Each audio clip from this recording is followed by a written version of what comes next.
Corona के कठिन कालखंड के बावजूद,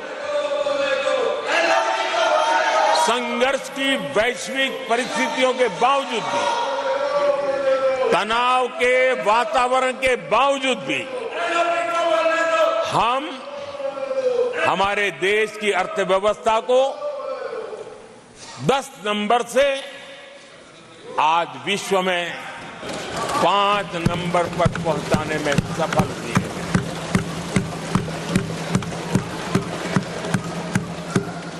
इस बार देश की जनता ने हमें 5 नंबर से 3 नंबर की इकोनॉमी पर पहुंचाने के लिए जनादेश दिया है और मुझे पक्का विश्वास है कि देश की जनता ने हमें जो जनादेश दिया है, हम भारत की अर्थव्यवस्था को विश्व के टॉप 3 में पहुंचा के रहेंगे।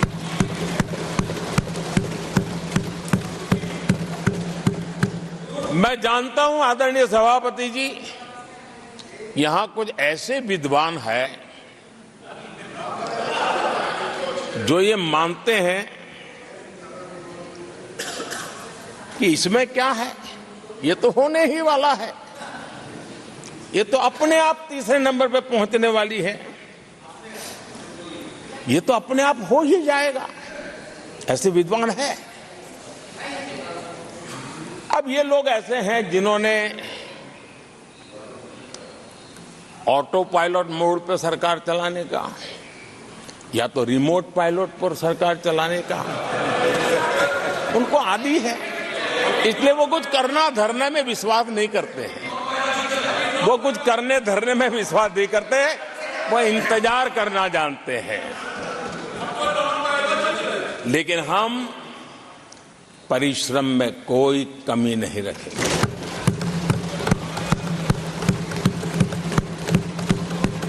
आने वाले वर्षों में पिछले 10 वर्षों में हमने जो किया है उसको गति भी बढ़ाएंगे, उसका विस्तार भी बढ़ाएंगे और गहराई भी होगी, ऊंचाई भी होगी और हम इस संकल्प को पूरा करेंगे। आदरणीय सभापति जी, चुनाव के दरमियान मैं देशवासियों को कहता था कि जो 10 साल हमने काम किया है, हमारे जो सपने और संकल्प है उसके हिसाब से तो ये एपेटाइजर है, मेन कोर्स तो अभी शुरू हुआ।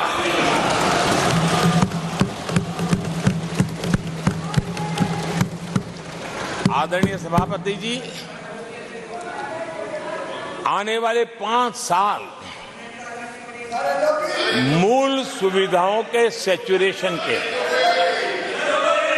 और हम एक सामान्य नागरिक की जो रोजमर्रा की जिंदगी की आवश्यकताएं होती हैं, एक गरिमापूर्ण जीवन जीने के लिए जिन व्यवस्थाओं की, जिन सुविधाओं की,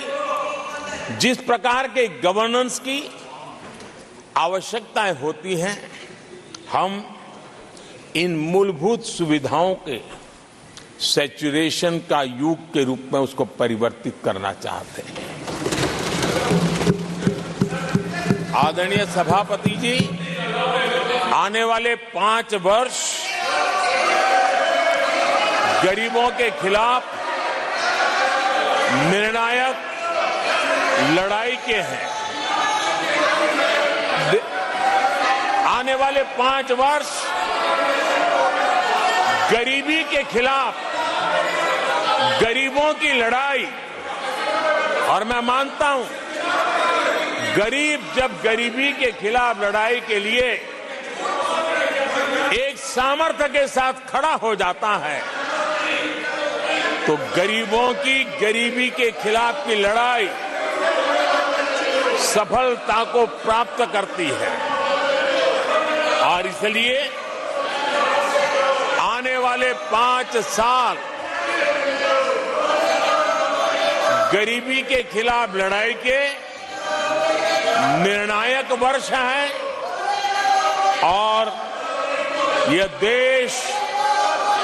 गरीबी के खिलाफ लड़ाई में विजयी होकर के रहेगा। ये पिछले 10 साल के अनुभव के आधार पर मैं बहुत विश्वास से कह सकता हूं।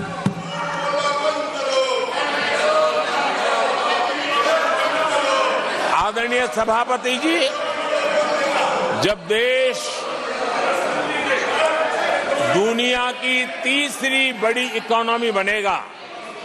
तो इसका लाभ, इसका प्रभाव जीवन के हर क्षेत्र पर पड़ने वाला है। विकास के विस्तार के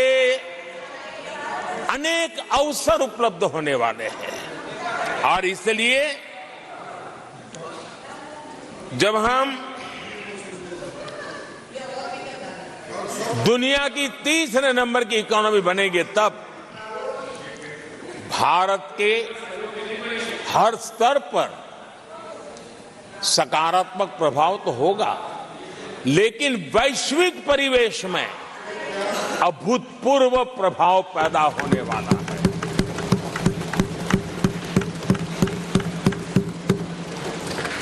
आदरणीय सभापति जी, हम आने वाले कालखंड में नए स्टार्टअप्स का, नई कंपनियों का वैश्विक उभार देख रहे हैं और मैं देख रहा हूं कि आने वाले कालखंड में हमारे टियर 2, टियर 3 सिटीज भी ग्रोथ इंजन की भूमिका में देश में बहुत बड़ा कंट्रीब्यूशन करने वाले हैं।